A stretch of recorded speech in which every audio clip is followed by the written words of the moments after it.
Welcome to the Rooted in Light podcast. I'm your host, Tuesday Rivera, and I'm here today for a solo pod. You know, I do these every now and again. Today is going to be around claiming spiritual authority, and I'm going to tell a story and make my own claim. And so I'm glad you're here. I hope you enjoyed the story. I hope you enjoy my one-sided conversation. I'm delighted to be in front of you. So I was inspired to do this pod for a couple of reasons. One is recently I've been tuning in again to women kind of publicly telling their stories. So some of you know early in my career, I worked in Violence Against Women, and part of what I did was I heard women's stories every day, and they were always powerful, sometimes quite hard and tragic, but I knew the power of women telling their stories. Now, this was probably we're going on close to 30 years ago, but I've always kind of kept this, but I have found my gaze turning back to women telling their stories. Some are women you may not have heard of, smaller podcasts that I think people are telling their stories bravely on. Really recently, Elizabeth Gilbert released her book, All the Way to the River. And what I've noticed is whether the story has a lot of audience or little audience, over and over again, women are getting torn down just for telling their truths. They're not believed. They're not respected. Now, some are hailed, and honestly, obviously, usually it's a mix. You know, some people love it, some people hate it. But what I know about stories is that they're powerful. And what I know about women who tell their stories, those who are free in telling their stories, is actually they're unstoppable. And so I just want to kind of dive into that stream today, share a story with you, and share what's also happening for me, because I hope that will be in service of you. That is, for me, an understanding of why we tell stories. In the Luminosity Intensive, we talked about telling our stories, shining our light so that others can be inspired to shine their light. That this idea of being self-illumined, our light coming from within ourselves, and it is so bright that other people light up with their own light, right? It's telling your story or sharing your light in service to the whole. And so that's really what I'm up to today. I'm want to share a little bit, kind of claim out loud some of what I've been in and some of what I'm looking toward, in the hopes that emboldens you in your own journey. So that's kind of my hope today. And maybe I'll start with where I've been and just kind of name. I have, some of you know, I launched this podcast in February. I launched a new website. I kind of took a stand for my work in the world at the beginning of this year, and kind of was much more out there with my coaching, with my Akashic Records, with some of my group programs. And so I have kind of identified myself as a seeker, a spiritual seeker, a coach for personal transformation, a reader of the Akashic Records. All of that is still true. That is not going anywhere. But I have come to realize that I have been less than courageous in my own. Maybe that's a little hard on myself. Maybe I have decided I want to be even more bold, have even more courage. So, and what I want to have more courage of, what I want to be more bold about, perhaps is the way to say it, is that there has been safety in me talking about transformation, Akashic Records reading, coaching, but that safety hasn't fully honored that my work is spiritual work, and that is what I want to be doing. I've been hiding a little bit. Maybe if you know me well, you would say, no, you haven't been. But in my public face, I've been hiding this deep connection to Goddess that is at the center of my life and is at the center of this work that I do. I have been hiding that I'm in daily communion with Goddess. And sometimes that looks like a particular aspect of Goddess, Lalita, Durga. Sometimes it looks like a more generic communion with God. Um, and I don't necessarily make a distinction between those two things, although I do think there's a divine feminine and a divine masculine. It might be sometimes I walk in nature and get messages. And all of that is true and it informs my practice. I just haven't been explicit necessarily about it. So I want to be explicit that my daily reality is in conversation and communion with the sacred. And that's what I am bringing to my work and what I want to bring even more boldly to my work. So, why I want to say I've been a little concerned about that. I've worried that I'll be considered woo-woo or ungrounded. Some of you know me from kind of both of my work lives, and my other work life is quite strategic. It's big systems change. And I think I've been concerned that if folks knew about this kind of spiritual depth that I'm working from, that it would undermine the strategic work that I do elsewhere, that it would feel woo-woo or ungrounded or oh my gosh, maybe even worse, uninteresting. This is what I see actually, just to say, to kind of bring us back to women's stories. This is what a part of what I'm hearing as a critique when women step forward is like, ugh, she really has nothing to say, right? She's just talking about her life as if that is not where we mine our deepest lessons. And so I've been worried that people would find me uninteresting, my work would be inaccessible. And mostly I've been worried about rejection. And so I kind of didn't put things out there because if you don't know it, you can't reject me. But the truth was, in kind of hiding some of this, I was rejecting myself. And so I'm just like, yeah, it's time to stop that. It's time to actually kind of bring in all of myself. And so I want to tell a little bit of a story here. Well, maybe I'll just to go back really quickly before I jump into a story. What I noticed that after kind of this, I've been doing this work, coaching, records work, now for a couple of years. I kind of launched it big publicly at the beginning of the year, but people were hearing about it. But at the beginning of the summer, I got quite tired, like exhausted, and without reason. I was not burnout. I know what burnout is. And I wasn't feeling burnout. I wasn't working too many hours. I wasn't trying to stuff too much stuff into the day.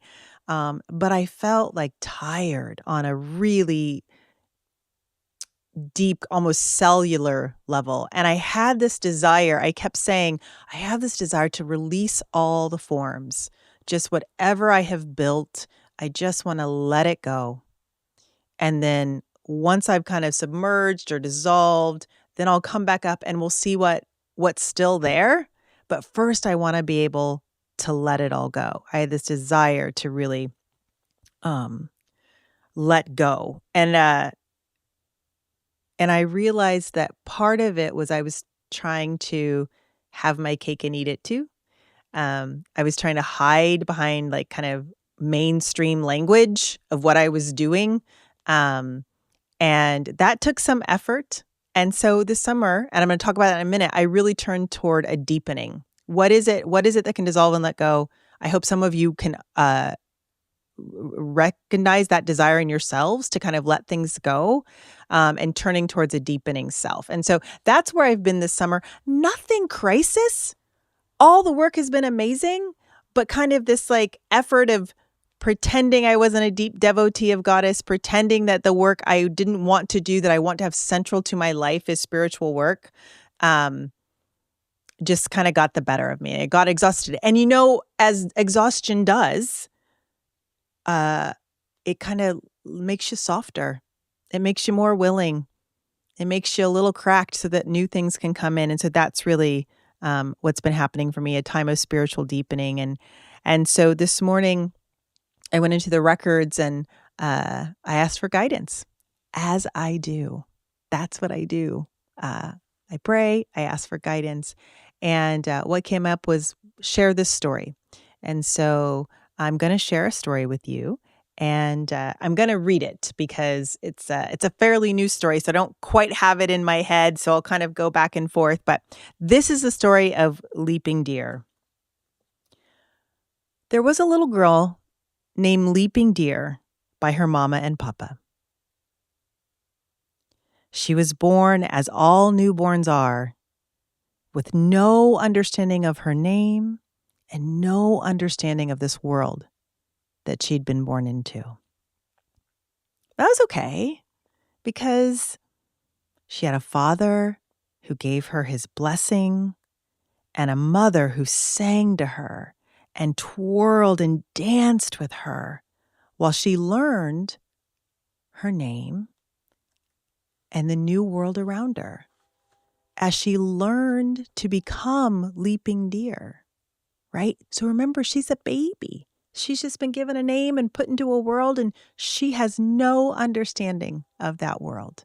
But she has a papa who blessed her, and she has a mama who's taken her hand, and they'll help her become Leaping Deer.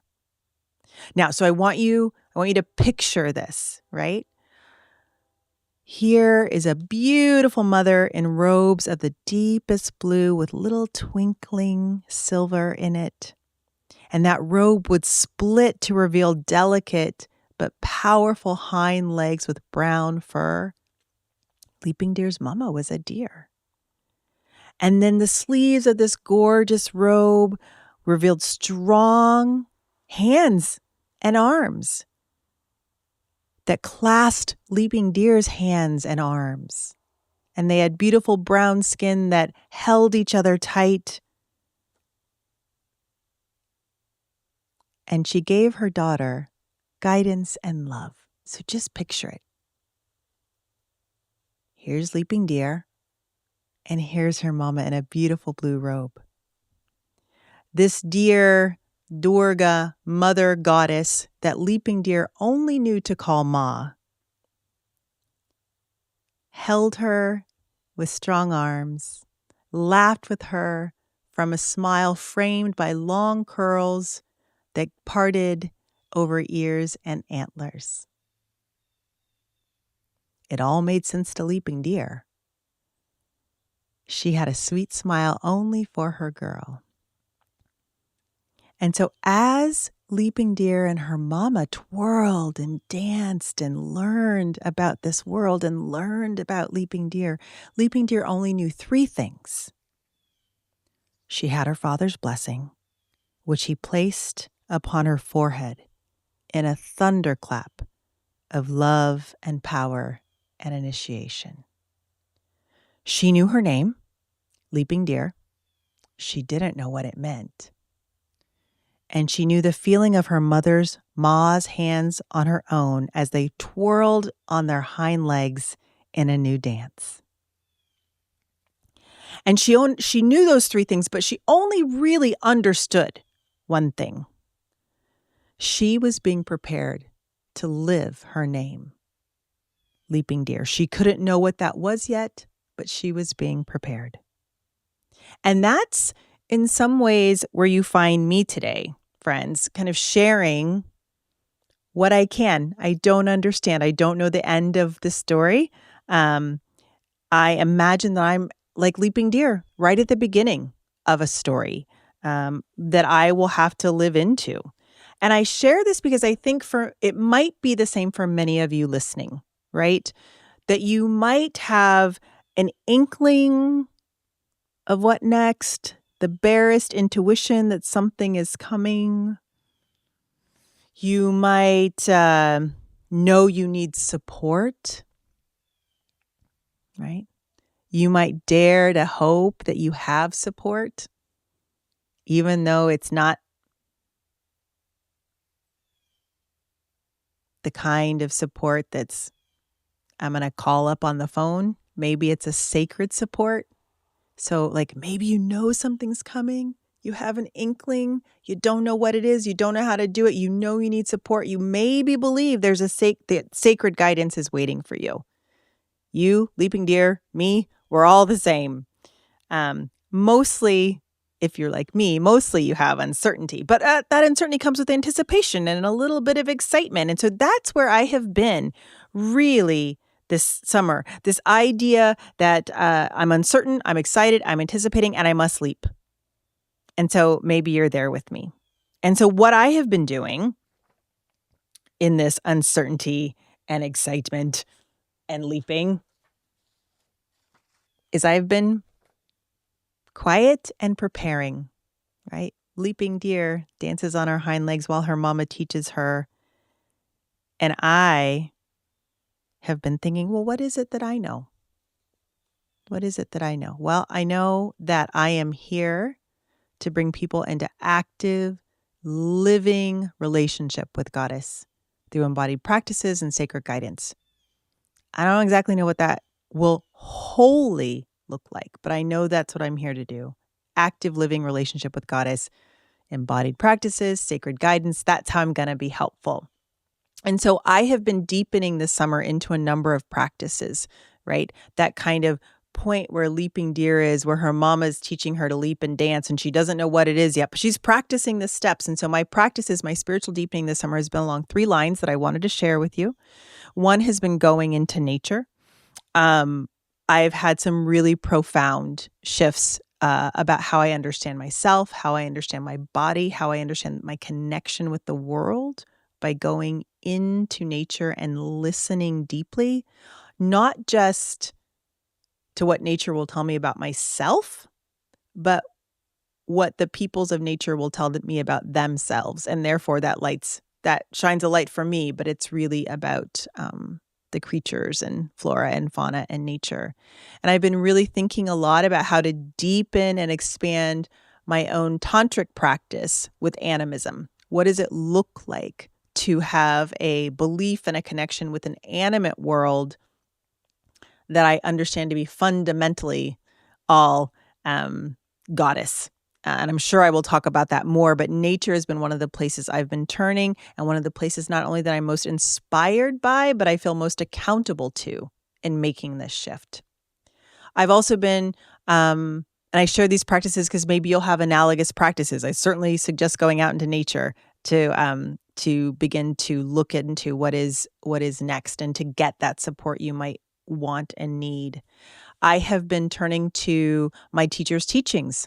Again, I've been listening to hours of teachings, reciting mantras, listening to what she has to tell me. Now, in the past, I have felt supported by those teachings. I have felt that they make me better. I have felt that they deepen my spiritual practice, but something has shifted this summer as I've listened to my teacher teach. I have thought about what is it that I have to teach. And I have before thought I could never know as much as my teacher. And you know what? That is likely true. But I'm understanding that it's because I have a deep devotional practice to her teachings that I actually have something to teach, that maybe it's actually from being a devoted student that I can now give some teaching. And that feels even a little shocking for me to say at this moment, I just want to say. But that's true. That's what I'm learning when I turn to her teachings. And then the third thing is a deepening yoga practice.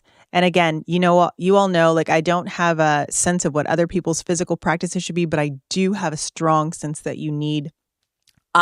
we need embodied practice to move into what's next. So for me, it's been a yoga practice that, I left yoga 22 years ago when my child was born and have since come back to it in a really significant way. And of course, I get messages in the yoga practice, and I commune with Goddess in the yoga practice and God.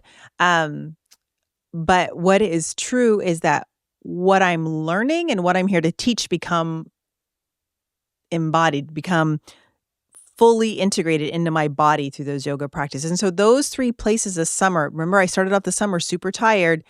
I just turned to these 3 places, and this is where I'm getting nourishment and some clarity on how to move forward. Not, I don't have a step-by-step plan, but some real clarity. So it's helped me get more brave. This summer, I have been bringing the sacred into my coaching practice more explicitly. I'm having a ton of fun, it's helping people. Like, that's what's happening. So I'm having more fun. I'm feeling more fulfilled. My clients are doing great. I've also had people start to call me teacher and come to me as a teacher. And that feels a little humbling and a little like, oh my, okay. So maybe this is like, okay, let me just kind of claim this. It gives me some freedom, right? It gives me some boldness and it gives me some willingness to take on a role and to be explicit so that other folks can be more explicit. So that's kind of a little bit where I am, but I want to go back to Leaping Deer really quickly. So stay with me. Okay, let's get back to Leaping Deer. And remember, this is a new story for me. It's an evolving story for me. So I have to kind of look at it. So, okay. So we left Leaping Deer learning to twirl and dance in her mother's arms. Right? So bring that picture back. Little girl, Leaping Deer, learning to twirl and dance. Her mother's got this beautiful robe and these antlers, and Leaping Deer's got her little deer legs, and they're twirling and dancing and laughing, and her mother is teaching her. And then as they laugh and sing together on this gorgeous grassy hill with the background of the night sky, Ma flings Leaping Deer up into that night sky. She just twirls her and lets her go. And Leaping Deer leaps and arcs through that night sky, through the blue, black, and twinkling night sky. She grows and she matures and she becomes fully herself during this leap across the sky until at the end of her life, she becomes one of those stars, nestled in the firmament. She shines down on the earth and all of its creatures, having blazed brightly and well until she rests again in her mother's robes. So here we have a little Leaping Deer who's born and knows nothing, whose father blesses her and mother dances and teaches her until they send her off into her own journey of becoming, which she does beautifully. She becomes as she arcs and leaps across that night sky until she comes to rest again as a sky in her mama's firmament, in her robes. That's the story of Leaping Deer. And so now maybe, and that was a story that was given to me. So now maybe I'll talk about what I understand for myself from that story a little bit, and maybe even some of what you can take from that story. I think, can you imagine that moment of being let go to leap? I imagine it's kind of a yikes moment and an exciting moment, and that is where I feel a little bit like I am. Maybe not quite let go, but a little bit of yikes and excitement, and I have the realization as Leaping Deer knows that her name is Leaping Deer. I know that I'm here to support active living relationship with Goddess. I understand that to be what I'm here to do. I don't know I don't know what that means, except that it changes everything. It means I am going to approach my work differently. That wanting to dissolve the forms feels like it's done, and I feel ready to come back. I think a lot of the forms are going to say the same. I know that they are, but my orientation with them is different. I'm going to be more bold. I'm going to be more assertive. I'm going to actually be more explicitly spiritual, and I'm going to push people spiritually. That's what I'm here to do. So that's what you and everyone can expect on this podcast and in the work together. I am obviously, I'm concerned. I'm concerned about the rejection. I'm concerned that I'll become less accessible. I'm committed to being accessible if people want to go on a spiritual journey. That's what I'm here to help people in. So I'm not going to be accessible for accessible's sake. And when I say that, I mean, I'm talking about language accessibility and all of it. But if you're here for a spiritual journey, let's talk. And I'm going to be explicit in my relationship to Goddess and bringing people into relationship with Goddess. And some that will be like I said, personified archetypal goddesses. It may be a more general god. It might be a relationship with nature, but there will be something of the sacred in everything I do explicitly. I think, and in some ways, friends, some of you are like, well, yeah, that's already there, Tuesday. You're already guiding us through transformation and talking about dark nights and having divine feminine classes. And yep, I am, but it's going to be just clearer now and bolder now and brighter now. And I hope a little wilder now. So things like, like this might sound like semantics, but for me, they feel like they're signaling a change. I've always called it coaching. Now we're going to call it sacred mentorship, right? That I'm actually mentoring people into a relationship with the sacred. Obviously, that's through life transitions and all of the things, but the sacred as the foundation is going to be where I'm going to work from. I've done Akashic readings. Those have always been sacred guidance, but we're going to be more explicit about that. And then as I bring people together, community and the sacredness of community will be at the front of that. And so, a lot of the same services, but my orientation to them is fundamentally shifting and changing. I'm so excited about it. I mean, I hope you all aren't receiving this like, wah, wah, that's exactly what she does. It's not. I mean, it is, but it's not. And it feels like leaping deer, like a leap into what's next for me. So for me, I want to ask you, because the whole point of this for me, I mean, I could do this on my own and be really happy. I'm an introvert, but I wanted to share the story of Leaping Deer today. I wanted to share kind of how it interacts with my story and where I am, because I want you to claim whatever it is that is happening for you, whatever authority you have, whatever next step you have. I want you to claim it. I want to know what have you been afraid to claim? That now it's time. And it's okay if you just whisper it. If you just, this is a silly story. My son, my son is 22 now. When he was little, he would get so excited for Christmas, right? All kids do. He would get so excited and he would want to tell people what their gifts were. And we'd be like, no, honey, you can't tell them what their gifts are. So one time he was so excited. He wanted to tell his grandma what her gift was so bad. And we said, please don't tell her. So he went and he got a bag and he just whispered it in the little bag. And so I want to know, what are you ready to claim that maybe you're only ready to claim it with whisper in a little bag because you're afraid of what others think? And maybe you're more ready to claim it. If so, you can drop a comment. You can drop me an email. You can, if you're part of our WhatsApp groups, you can put it in there. But what are you wanting to claim now that you are worried about what others will think, right? What have you been afraid to claim, but now you're ready? Are you a healer? Are you a mystic?